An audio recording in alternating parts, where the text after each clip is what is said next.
प्रसन्नाङ्गरागं प्रभाकाञ्चनाङ्गं जगद्भीतिशौर्यं तुषाराद्रिधैर्यम् तृणीभूतहेतिं रणोद्यद्विभूतिं भजे वायुपुत्रं पवित्राप्तमित्रम् भजे पावनं भावनानित्यवासम् भजे बालभानं प्रभाचारुभासम् भजे चन्द्रिका कुन्दमन्दारहासम् भजे सन्ततं रामभूपालदासम् भजे लक्ष्मणप्राणरक्षातिदक्षं भजे तोषितानेकगीर्वाणपक्षम् भजे घोरसङ्ग्रामसीमाहताक्षं भजे रामनामातिसम्प्राप्तरक्षम् कृताभीलनादं क्षितिक्षिप्तपादम् घनक्रान्तभृङ्गं कटिस्थोरुजङ्घम् वियद्व्याप्तकेशं भुजाश्लेषितास्मम् जयश्रीसमेतं भजे रामदूतम् चलद्वालघातं भ्रमच्चक्रवालं कठोराट्टहासं प्रभिन्नाब्जजाण्डम् महासिंहनादाद्विशीर्णत्रिलोकं भजे आञ्जनेयं प्रभुं वज्रकायम् रणे भीषणे मेघनादे सनादे सरोषे समारोपिते मित्रमुख्ये खगानां घनानां सुराणां च मार्गे नतं तं वहं तं हनुमन्तमीडे कनद्रत्नजम्भारिदम्भोळिधारं कनद्दन्तनिर्धूतकालोग्रदन्तम् पदाघातभीताब्धिभूताधिवासं रणक्षोणिदक्षं भजे पिङ्गळाक्षम् महाग्राहपीडा महोत्पातपीडा महारोगपीडा महातीव्रपीडा हरत्यासुते पादपद्मानुरक्तो नमस्ते कपिश्रेष्ठ रामप्रियो यः सुधा सिन्धुमुल्लङ्घ्य नाथोग्रदीप्तः सुधा चौषधीस्ता प्रगुप्तप्रभावः षडद्रोणशैलस्य सारेण सेतुं विना भूस्वयं कः समर्थः कपीन्द्रः निरातङ्कमाविश्य लङ्कां विसम्पो भवानेव सीतातिशोकापहारी समुद्रान्तरङ्गादिरौद्रं विनिद्रम् विलङ्घ्योरुजङ्घस्तुता मर्त्यसङ्घः रमानाधरामः क्षमानाधरामः अशोकेन शोकं विहाय प्रहर्षम् वनान्तर्घनं जीवनं दानवानं विपाट्य प्रहर्षात् हनूमान् त्वमेव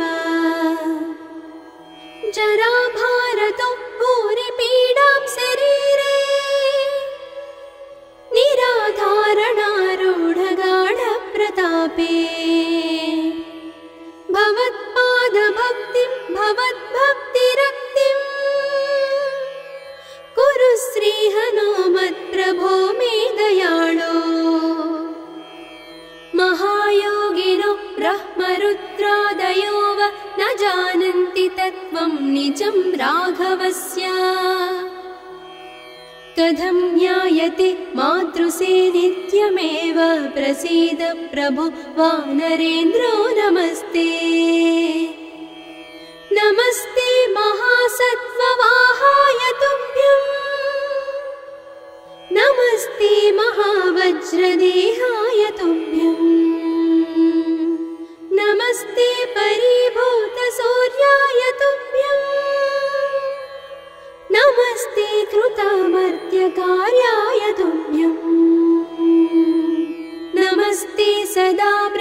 परिचर्याय तुभ्यं नमस्ते सदा वायुपुत्राय तुभ्यं नमस्ते सदा पिङ्गलाक्षाय तुभ्यं नमस्ते सदा रामभक्ताय तुभ्यं हनुमद्भुजङ्गप्रयातं प्रभाते प्रदोषेऽपि वाचार्थरात्रेऽपि मर्त्यः पठन्नस्नतोऽपि प्रमुक्ताघजालः सदा सर्वदा रामभक्तिं प्रयाति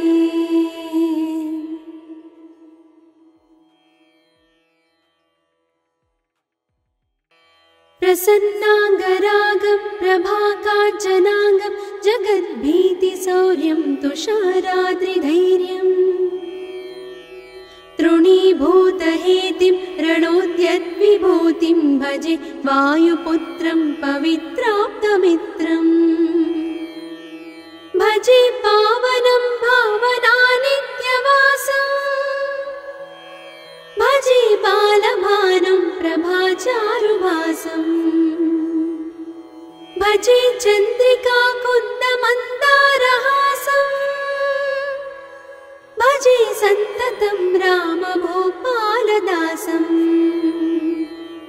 भजे लक्ष्मणप्राणरक्षातिदक्षं भजे तोषितानेकगीर्वाणपक्षम् भजे घोरसङ्ग्रामसीमाहताक्षं भजे रामनामातिसम्प्राप्तरक्षम् कृताभीलनादं क्षितिक्षिप्तपादम् घनक्रान्तभृङ्गं कटिस्थोरुजङ्घम् वियद्व्याप्तकेशं भुजाश्लेषितास्मम् जयश्रीसमेतं भजे रामदूतम् चलद्वालघातं भ्रमच्चक्रवालं कठोराट्टहासं प्रभिन्नाब्जजाण्डम् महासिंहनादाद्विशीर्णत्रिलोकं भजे आञ्जनेयं प्रभुं वज्रकायम् रणे भीषणे मेघनादे सनादे सरोषे समारोपिते मित्रमुख्ये खगानां घनानां सुराणां च मार्गे नतं तं वहं तं हनुमन्तमीडे कनद्रत्नजम्भारिदम्भोळिधारं कनद्दन्तनिर्धूतकालोग्रदन्तम् पदाघातभीताब्धिभूताधिवासं रणक्षोणिदक्षं भजे पिङ्गलाक्षम् महाग्राहपीडा महोत्पातपीडा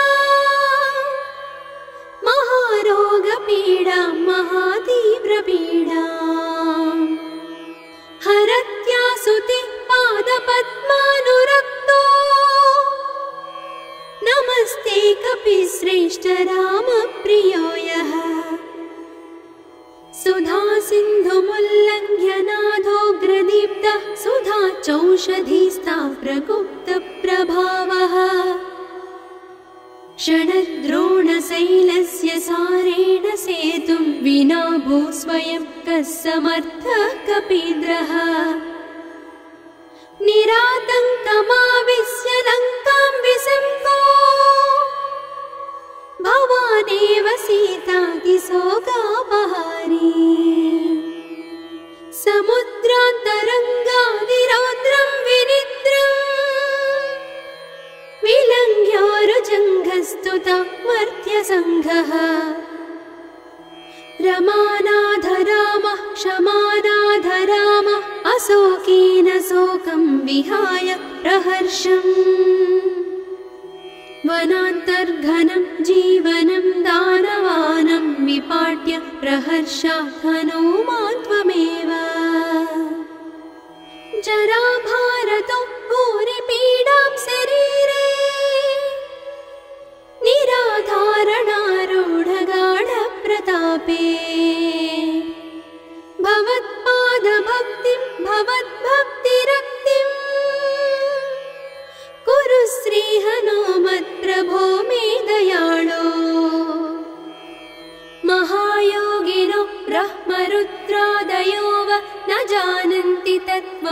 निजं राघवस्य कथं ज्ञायते मातृसे नित्यमेव प्रसीद प्रभो वानरेन्द्रो नमस्ते नमस्ते महासत्त्ववाहाय तुभ्यं नमस्ते महावज्रदेहाय तुभ्यं नमस्ते परिभूतसूर्याय तुभ्यं नमस्ते कृतामर्त्यकार्याय तुभ्यं नमस्ते सदा ब्रह्मचर्याय तुभ्यं नमस्ते सदा वायुपुत्राय तुभ्यं नमस्ते सदा पिङ्गळाक्षाय तुभ्यं नमस्ते सदा रामभक्ताय तुभ्यं हनुमद्भुजङ्गप्रयातं प्रभाते प्रदोषेऽपि वाचार्थरात्रेऽपि मर्त्यः पठन्नस्नतोऽपि प्रमुक्ताघजालः सदा सर्वदा रामभक्तिं प्रयाति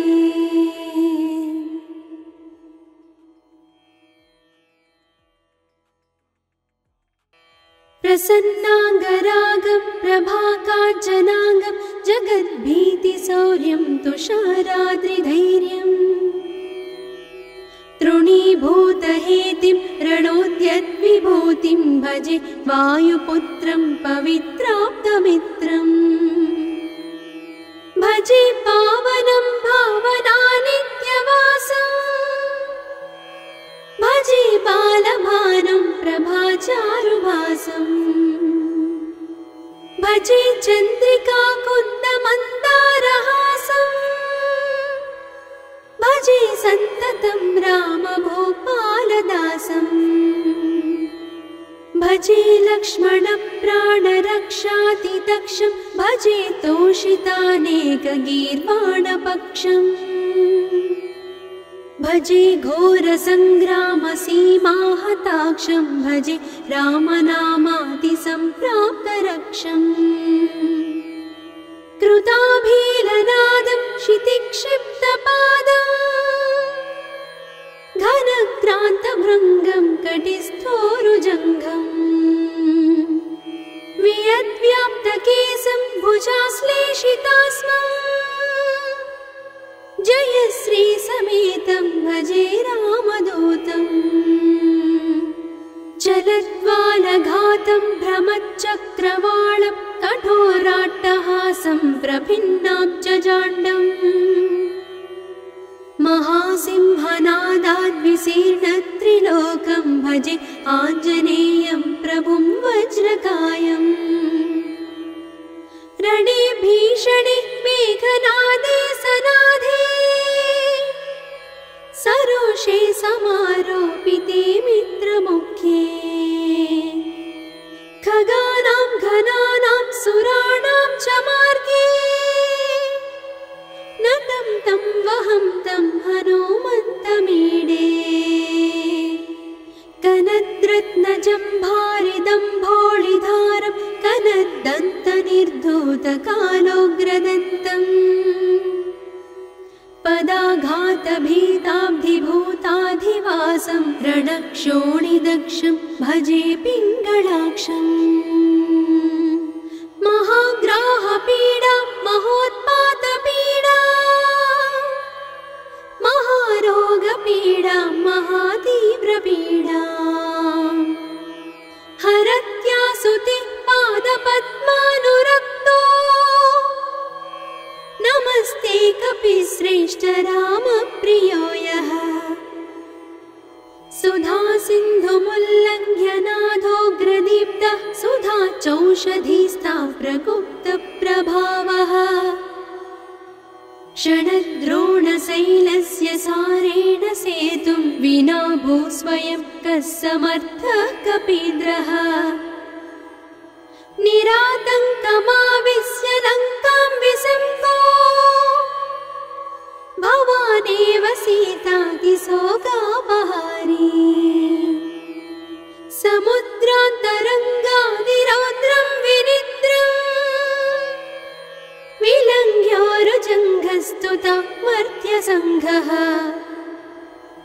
रमानाथ रामः क्षमानाथ रामः अशोकेन शोकं विहाय प्रहर्षम् वनान्तर्घनं जीवनं दानवानं विपाट्य प्रहर्षात् हनूमान् त्वमेव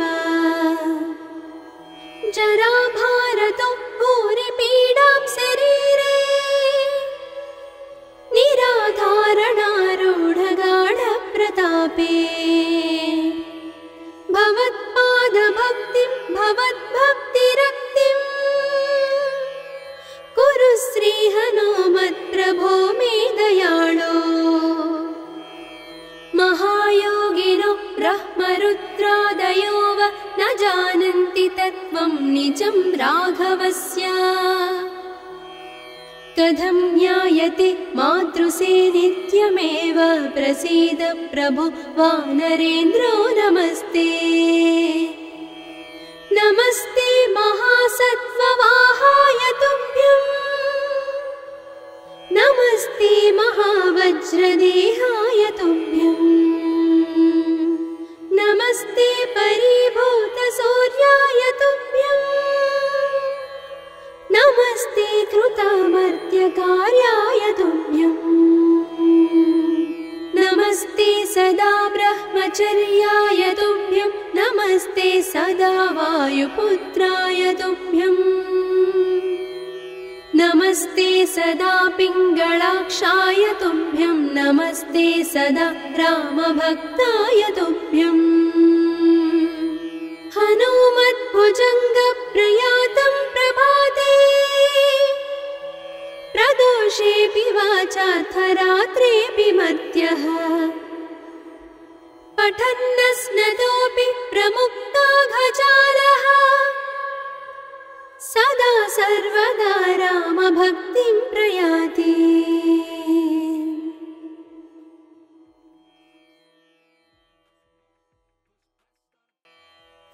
प्रसन्नाङ्गरागं प्रभाकाञ्चनाङ्गं जगद्भीतिशौर्यं तुषाराद्रिधैर्यम्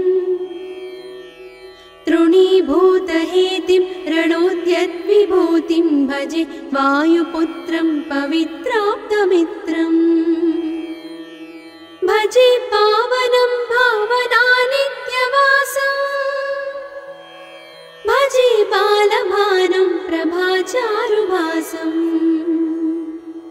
भजे चन्द्रिका कुन्दमन्दारहासम् भजे सन्ततं रामभूपालदासम् भजे लक्ष्मणप्राणरक्षातिदक्षं भजे तोषितानेकगीर्वाणपक्षम्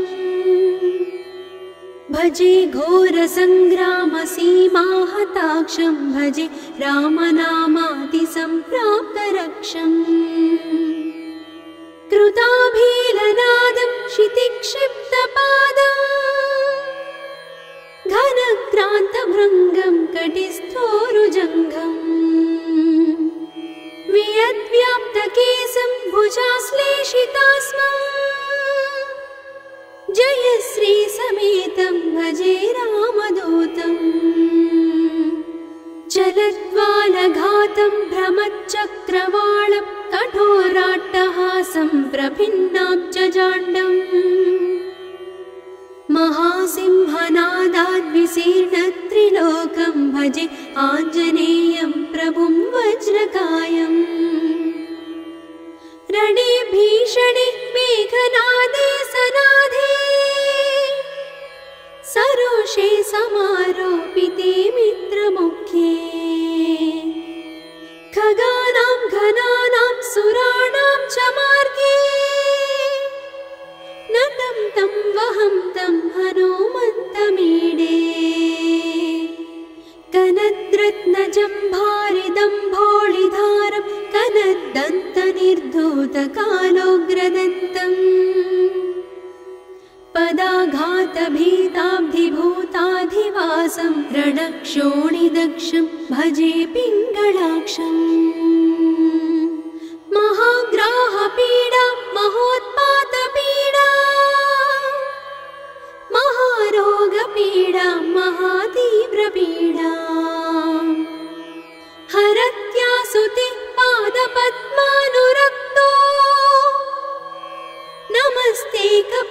श्रेष्ठ रामप्रियो यः सुधा सिन्धुमुल्लङ्घ्य नाथोग्रदीप्तः सुधा चौषधीस्ता प्रगुप्तप्रभावः षडद्रोणशैलस्य सारेण सेतुं विना भूस्वयं कः समर्थः कपीन्द्रः निरातङ्कमाविश्य लङ्कां विसङ्को भवानेव सीतातिशोकापहारी समुद्रान्तरङ्गादिरौद्रं विनिद्रम् विलङ्घ्योरुजङ्घस्तुता मर्त्यसङ्घः रमानाथ रामः क्षमानाथ रामः अशोकेन शोकं विहाय प्रहर्षम् वनान्तर्घनं जीवनं दानवानं विपाट्य प्रहर्षात् हनूमान् त्वमेव जराभारतो भूरिपीडां शरीरे निराधारणारूढगाढप्रतापे भवत्पादभक्तिं भवद्भक्तिरक्तिं कुरु श्रीहनुमत्प्रभो मे दयाळो महायोगिनो ब्रह्मरुद्रादयो वा न जानन्ति तत्त्वं निजं राघवस्य कथं ज्ञायते मातृसे नित्यमेव प्रसीद प्रभो वानरेन्द्रो नमस्ते नमस्ते महासत्त्ववाहाय तुभ्यं नमस्ते महावज्रदेहाय तुभ्यं नमस्ते परिभूतसूर्याय तुभ्यं नमस्ते कृतामर्त्यकार्याय तुभ्यं नमस्ते सदा ब्रह्मचर्याय तुभ्यं नमस्ते सदा वायुपुत्राय तुभ्यं नमस्ते सदा पिङ्गळाक्षाय तुभ्यं नमस्ते सदा रामभक्ताय तुभ्यं हनुमद्भुजङ्गप्रयातं प्रभाते प्रदोषेऽपि वाचार्थरात्रेऽपि मर्त्यः पठन्नस्नतोऽपि प्रमुक्ताघजालः सदा सर्वदा रामभक्तिं प्रयाति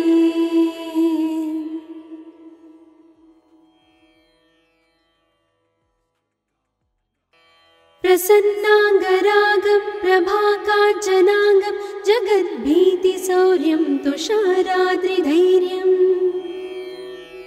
तृणीभूतहेतिं रणोद्यद्विभूतिं भजे वायुपुत्रं पवित्राप्तमित्रम् भजे पावनं भावनानित्यवासम् भजे बालभानुं प्रभाचारुभासम् भजे चन्द्रिकाकुन्दमन्दारहासम् भजे सन्ततं रामभूपालदासम् भजे लक्ष्मणप्राणरक्षातिदक्षं भजे तोषितानेकगीर्वाणपक्षम् भजे घोरसङ्ग्रामसीमाहताक्षं भजे रामनामातिसम्प्राप्तरक्षम् कृताभीलनादं क्षितिक्षिप्तपादम् घनक्रान्तभृङ्गं कटिस्थोरुजङ्घम् वियद्व्याप्तकेशं भुजाश्लेषितास्मम् जयश्री समेतं भजे रामदूतम् चलद्वालघातं भ्रमच्चक्रवालं कठोराट्टहासं प्रभिन्नाब्जजाण्डम् महासिंहनादाद्विशीर्णत्रिलोकं भजे आञ्जनेयं प्रभुं वज्रकायम् रणे भीषणे मेघनादे सनादे सरोषे समारोपिते मित्रमुख्ये खगानां घनानां सुराणां च मार्गे नतं तं वहं तं हनुमन्तमीडे कनद्रत्नजम्भारिदम्भोळिधारं कनद्दन्तनिर्धूतकालोग्रदन्तम् पदाघातभीताब्धिभूताधिवासं रणक्षोणिदक्षं भजे पिङ्गळाक्षम् महाग्राहपीडा महोत्पातपीडा महारोगपीडा महातीव्रपीडा हरत्यासुति पादपद्मानुरक्तो नमस्ते कपिश्रेष्ठ रामप्रियो यः सुधा सिन्धुमुल्लङ्घ्य नाथोग्रदीप्तः सुधा चौषधीस्ता प्रगुप्तप्रभावः षडद्रोणशैलस्य सारेण सेतुं विना भूस्वयं कः समर्थः कपीन्द्रः निरातङ्कमाविश्य लङ्कां विसङ्गो भवानेव सीतातिशोकापहारी समुद्रान्तरङ्गादिरौद्रं विनिद्रम् विलङ्घ्योरुजङ्घस्तुता मर्त्यसङ्घः रमानाधरामः क्षमानाधरामः अशोकेन शोकं विहाय प्रहर्षम् वनान्तर्घनं जीवनं दानवानं विपाट्य प्रहर्षात् हनुमान् त्वमेव जराभारतो भूरिपीडां शरीरे निराधारणारूढगाढप्रतापे भवत्पादभक्तिं भवद्भक्तिरक्तिं कुरु श्रीहनुमत्प्रभो मे दयाळो महायोगिनो ब्रह्मरुद्रादयो वा न जानन्ति तत्त्वं निजं राघवस्य कथं ज्ञायते मातृसे नित्यमेव प्रसीद प्रभो वानरेन्द्रो नमस्ते नमस्ते महासत्त्ववाहाय तुभ्यं नमस्ते महावज्रदेहाय तुभ्यं नमस्ते परिभूतसूर्याय तुभ्यं नमस्ते कृतामर्त्यकार्याय तुभ्यं नमस्ते सदा ब्रह्मचर्याय तुभ्यं नमस्ते सदा वायुपुत्राय तुभ्यं नमस्ते सदा पिङ्गळाक्षाय तुभ्यं नमस्ते सदा रामभक्ताय तुभ्यं हनुमद्भुजङ्गप्रयातं प्रभाते प्रदोषेऽपि वाचार्थरात्रेऽपि मर्त्यः पठन्नस्नतोऽपि प्रमुक्ताघजालः सदा सर्वदा रामभक्तिं प्रयाति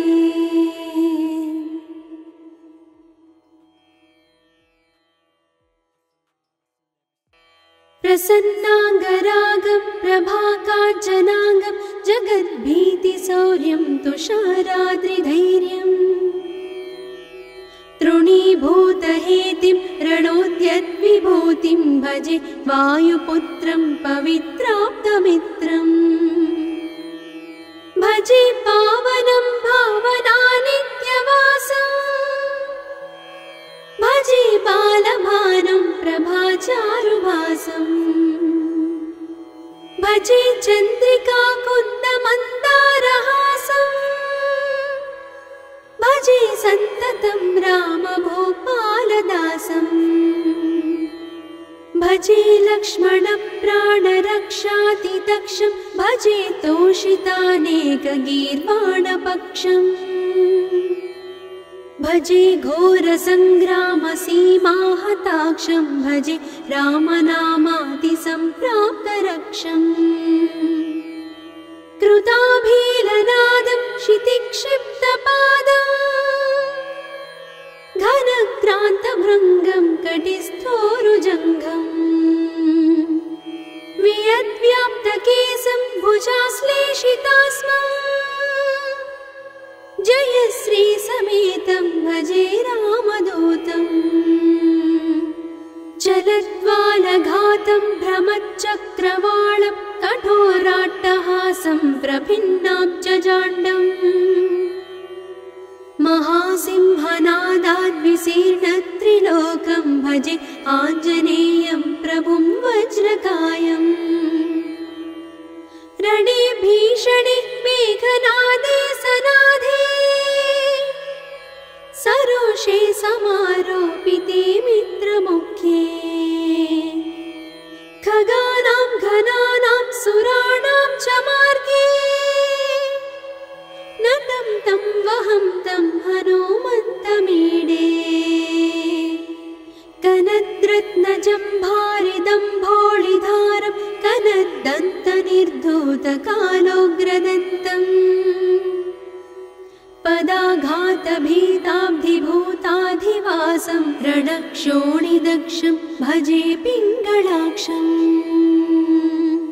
महाग्राहपीडा महोत्पातपीडा महारोगपीडा महातीव्रपीडा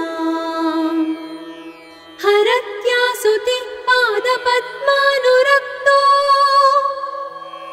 नमस्ते कपिश्रेष्ठ रामप्रियो यः सुधा सिन्धुमुल्लङ्घ्य नाथोग्रदीप्तः सुधा चौषधीस्ता प्रगुप्तप्रभावः षडद्रोणशैलस्य सारेण सेतुं विना भूस्वयं कः समर्थः कपीन्द्रः निरातङ्कमाविश्य लङ्कां विसम्पो भवानेव सीतातिशोकापहारी समुद्रान्तरङ्गादिरौद्रं विनिद्रम् विलङ्घ्योरुजङ्घस्तुता मर्त्यसङ्घः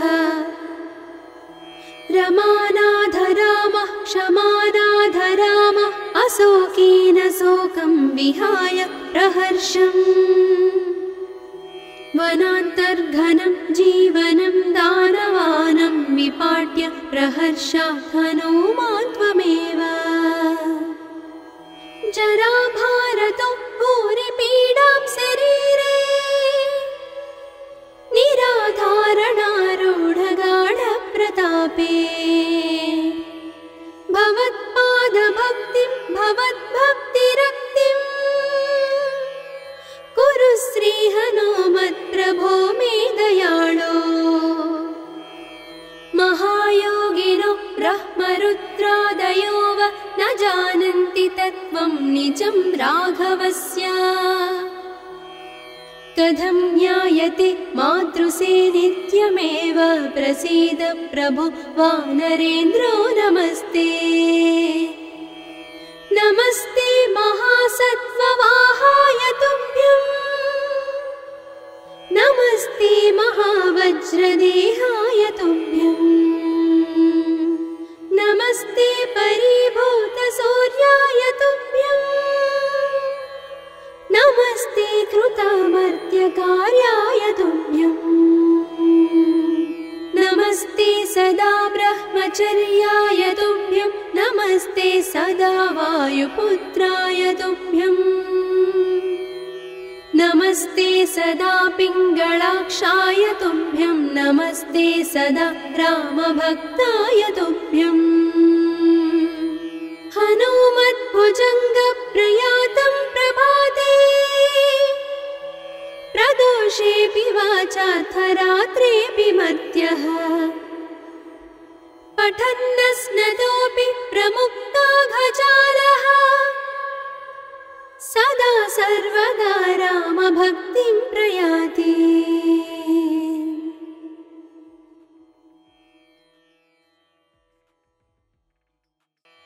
प्रसन्नाङ्गरागं प्रभाकाञ्चनाङ्गं जगद्भीतिशौर्यं तुषाराद्रिधैर्यम् तृणीभूतहेतिं रणोद्यद्विभूतिं भजे वायुपुत्रं पवित्राप्तमित्रम् भजे पावनं भावनानित्यवासम् भजे बालभानुं प्रभाचारुभासम् भजे चन्द्रिकाकुन्दमन्दारहासम् भजे सन्ततं रामभूपालदासम् भजे लक्ष्मणप्राणरक्षातिदक्षं भजे तोषितानेकगीर्वाणपक्षम् भजे घोरसङ्ग्रामसीमाहताक्षं भजे रामनामातिसम्प्राप्तरक्षम् कृताभीलनादं क्षितिक्षिप्तपादम् घनक्रान्तभृङ्गं कटिस्थोरुजङ्घम् वियद्व्याप्तकेशं भुजाश्लेषितास्मम् जयश्रीसमेतं भजे रामदूतम् चलद्वालघातं भ्रमच्चक्रवालं कठोराट्टहासं प्रभिन्नाब्जजाण्डम् महासिंहनादाद्विशीर्णत्रिलोकं भजे आञ्जनेयं प्रभुं वज्रकायम् रणे भीषणे मेघनादे सनाधे सरोषे समारोपिते मित्रमुख्ये खगानां घनानां सुराणां च मार्गे नतं तं वहं तं हनुमन्तमीडे कनद्रत्नजम्भारिदम्भोळिधारं कनद्दन्तनिर्धूतकालोग्रदन्तम् पदाघातभीताब्धिभूताधिवासं रणक्षोणिदक्षं भजे पिङ्गळाक्षम् महाग्राहपीडा महोत्पातपीडा महारोगपीडा महातीव्रपीडा हरत्यासुते पादपद्मानुरक्तो नमस्ते कपिश्रेष्ठ रामप्रियो यः सुधा सिन्धुमुल्लङ्घ्य नाथोग्रदीप्तः सुधा चौषधीस्ता प्रगुप्तप्रभावः षडद्रोणशैलस्य सारेण सेतुं विना भूस्वयं कः समर्थः कपीन्द्रः निरातङ्कमाविश्य लङ्कां विसम्पो भवानेव सीतातिशोकापहारी समुद्रान्तरङ्गादिरौद्रं विनिद्रम् विलङ्घ्योरुजङ्घस्तुता मर्त्यसङ्घः रमानाधरामः क्षमानाधरामः अशोकेन शोकं विहाय प्रहर्षम् वनान्तर्घनं जीवनं दानवानं विपाट्य प्रहर्षात् हनूमान् त्वमेव जराभारतो भूरिपीडां शरीरे निराधारणारूढगाढप्रतापे भवत्पादभक्तिं भवद्भक्तिरक्तिं कुरु श्रीहनुमत्प्रभो मे दयाळो महायोगिनो ब्रह्मरुद्रादयो वा न जानन्ति तत्त्वं निजं राघवस्य कथं ज्ञायते मातृसे नित्यमेव प्रसीद प्रभो वानरेन्द्रो नमस्ते नमस्ते महासत्त्ववाहाय तुभ्यं नमस्ते महावज्रदेहाय तुभ्यं नमस्ते परिभूतसूर्याय तुभ्यम्